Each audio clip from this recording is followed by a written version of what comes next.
చంద్రబాబు నాయుడు గారికి సంబంధించి 17A. So 17A వర్తించదు, వర్తిస్తుంది అని రకరకాలుగా మీడియాలో మాట్లాడడం, కంటతడి పెట్టుకోవటం చాలా చూసాం మనం. సో అసలు మీ విశ్లేషణ ఏంటి ఆ విషయం మీద? ఇంత మీరు అమరావతి గురించి ఇంత విశ్లేషణ అనాలిసిస్ ఇచ్చారు కాబట్టి దాని మీద మీ విశ్లేషణ ఏంటి చెప్పండి. మళ్ళీ నేను చెప్తాను. అక్కడ నిలబడ్డ అడ్వకేట్లు అందరూ వాళ్ళు చెప్పాల్సింది చెప్పలేదు కాబట్టి ఆ కేసు ఇంతవరకు వచ్చింది. మొన్న ఒక జడ్జి ఇద్దరు సభ్యుల ధర్మాసనం ఒకళ్ళు అనుకూలంగా ఒకళ్ళు వ్యతిరేకంగా ఇచ్చారు కదా తీర్పు.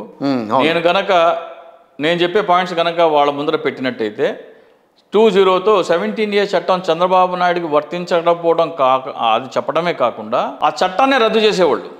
అయితే చట్టాన్ని రద్దు చేయమని సిఫార్సు చేసేవారు, లేకపోతే పార్లమెంట్కి పంపించి రిపీల్ చేయమని చెప్పేవాళ్ళు. రెండు జరగల.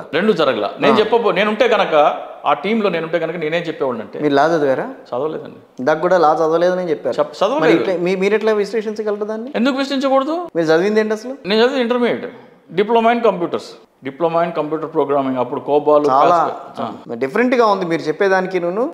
మీ చదువుకి డిఫరెంట్. అదే అంటున్నాను, లా చదవాల్సిన అవసరం లేదు, లాజిక్ ఉంటే చాలు, లాజికల్ థింకింగ్ ఉంటే చాలు. లాయర్లకు లేదా లాజికల్ థింకింగ్? వాళ్ళకి తట్టాల్సిన అవసరం లేదు, అన్ని పాయింట్లు అందరికీ తట్టాల్సిన అవసరం లేదు. 17A అసలు ఏంటి వర్తిస్తుంది? 17A చట్టం ఏం చెప్తుందంటే, 17A చట్టం ఏం చెప్తుందంటే, ఎవరైనా సరే ఒక ఉద్యోగి విషయం తీసుకుందాం. ఒక ఉద్యోగి అవినీతి చేస్తే అతని మీద విచారణ ఆదేశించడానికి అతన్ని నియమించిన అధికారి అనుమతి కావాలి. అంటే ఒక రాష్ట్ర ప్రభుత్వ ఉద్యోగి అవినీతి చేస్తే అతన్ని నియమించిన చీఫ్ సెక్రటరీ గారి లేదా చీఫ్ సెక్రటరీ గారి అనుమతి కావాలి అని చెప్తారు. చీఫ్ సెక్రటరీయో లేకపోతే ఏదో, రైల్వే అయితే జనరల్ మేనేజరో లేకపోతే డివిజనల్ రైల్వే మేనేజరో వాళ్ళ అనుమతి కావాలి. అంటే కింద స్థాయి ఉద్యోగ అవినీతి చేసేటప్పుడు దాంట్లో వాటా తనని నియమించిన అధికారికి ఇస్తే అతను అనుమతి ఇవ్వడు కదా, ఉండదు.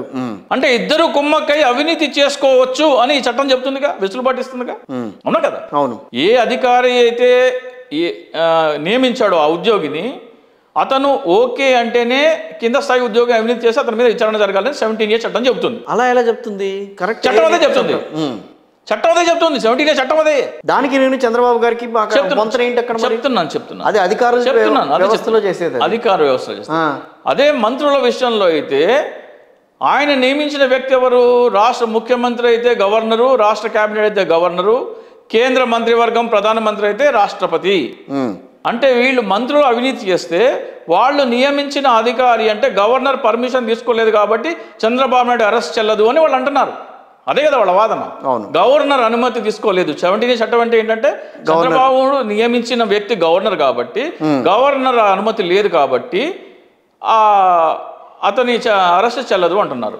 అంటే ఉదాహరణకి కేంద్ర మంత్రివర్గం తీసుకుందాం. ఒక కేంద్ర ప్రభుత్వంలో మంత్రి అవినీతి చేశారు. అవినీతి చేస్తే అతని మీద విచారణకు ఆదేశించడానికి అనుమతి ఇవ్వాల్సిన ఎవరు? రాష్ట్రపతి. ప్రధానమంత్రి కదా, రాష్ట్రపతి కానీ గవర్నర్ కానీ. అతను నియమించింది కేంద్ర కేబినెట్ నియమించింది రాష్ట్రపతి కదా. కాబట్టి రాష్ట్రపతి అనుమతి ఇవ్వాలి. రాష్ట్రపతి ఏ పార్టీకి ఉంటారు? సహజంగా ప్రభుత్వం మారినప్పుడు తప్ప ఒకే పార్టీకి ఉంటారు.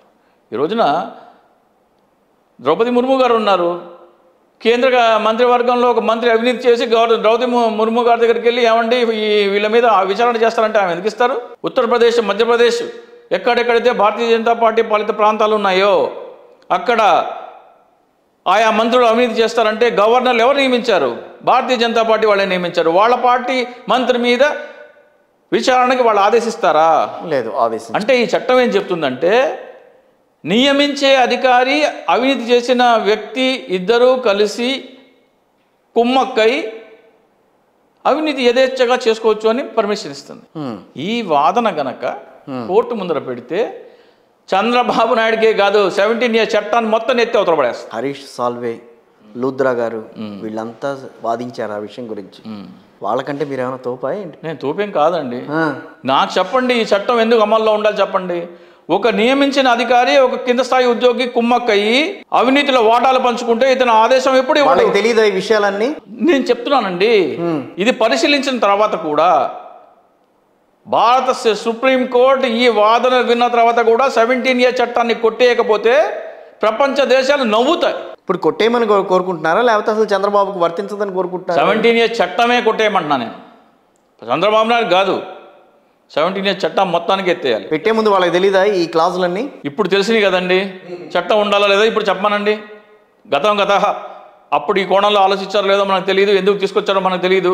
అవును. ఇక్కడ నేను చెప్తున్నాను అంటే మీరు మీ రాష్ట్రపతి, మీ పార్టీకి చెందిన రాష్ట్రపతి పదవిలో ఉండగా నిష్పక్షపాతంగా మీ మంత్రి అవినీతి చేస్తే ఆదేశిస్తారని మీరు భావిస్తున్నారా? సుప్రీంకోర్టు ఆలోచించాలి ఇది.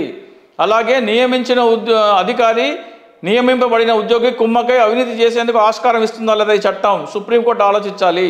ఈ చట్టం అమల్లో ఉండాలా లేదా సుప్రీంకోర్టు ఆలోచించాలి. ఈ వాదనలు కనుక చెబితే 99.9999% చట్టాన్ని మొత్తం తీసుకెళ్ళి చెత్తబుట్లో పడేస్తారు, కొట్టవతలు పడేస్తారు. సో చట్టాన్ని తీసేస్తుంది సుప్రీంకోర్టు, నాకు నమ్మకం ఉంది. లేకపోతే ప్రపంచ దేశాలు నవ్వుతాయి. అంటే వాటాలు పంచుకొని అవినీతి చేసుకురా అనే చట్టం తీసుకొచ్చింది భారతదేశం అని ప్రపంచ దేశాలు నోటితో నవ్వవు. మీరు వాదించేది ఇక్కడ చంద్రబాబుకి ఫర్గా కనిపిస్తుందా, అగెనిస్ట్గా కనిపిస్తుందా?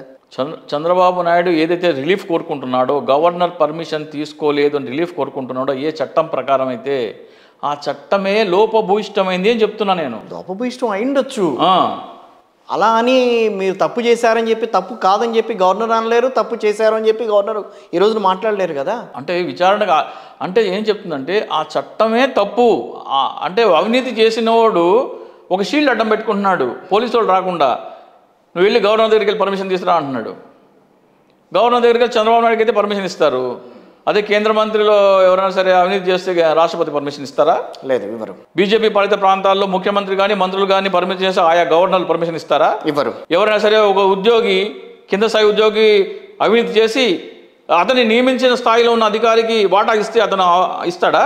ఇవ్వరు. అంటే అందరూ కుమ్మక్క దోచుకోమని చెప్తారంటే భారతదేశ సంపదని. అది కాదనుకోండి. సో ఈ వాదన అంటే మీరు చెప్పారు కదా, జస్టిస్ హరీష్ సాల్వే గారు, లూథ్రా గారు, నాకైతే అంత చదువు లేదు, అంత పరిజ్ఞానం లేదు. నేను చిన్న లాజిక్ అడుగుతున్నాను, ఈ చట్టం అమల్లో ఉండాలా లేదా? ఈ 100 కోట్ల ఫీజులు వాళ్ళు తీసుకుని ఉండొచ్చు. నేను ప్రభుత్వానికి, ఆంధ్రప్రదేశ్ రాష్ట్ర ప్రభుత్వానికి ఈ వాదనలు ప్రవేశపెడితే చంద్రబాబు నాయుడుకే కాదు 17A చట్టం కొట్టే అవతల పారేస్తారని చెప్తున్నా. ఇవాళ మీరు కొట్టే అవతల పారేస్తారంటున్నారు, రేపు అదే 17A అనేది ఇంకొకరి మీద ప్రయోగిస్తే ఇదే మాట మాట్లాడగలరా? చట్టం అమల్లో ఉంటే ప్రపంచ దేశాలు నవ్వుతాయండి. ఇది ఎక్కడ చట్టంలో బాబు? పైనోడు కిందోడు కుమ్మకే దోచుకోమనే చట్టం భారతదేశంలో ఉందని నవ్వుతాయి. తల ఎత్తుకోలేదు. మన సుప్రీంకోర్టు చీఫ్ జస్టిస్ విదేశాలకు వెళ్ళినప్పుడు తలెత్తుకోలేరు ఈ చట్టం అమల్లో ఉంటే. ఓకే, అంత లోపభూయిష్టమైన చట్టం ఇది.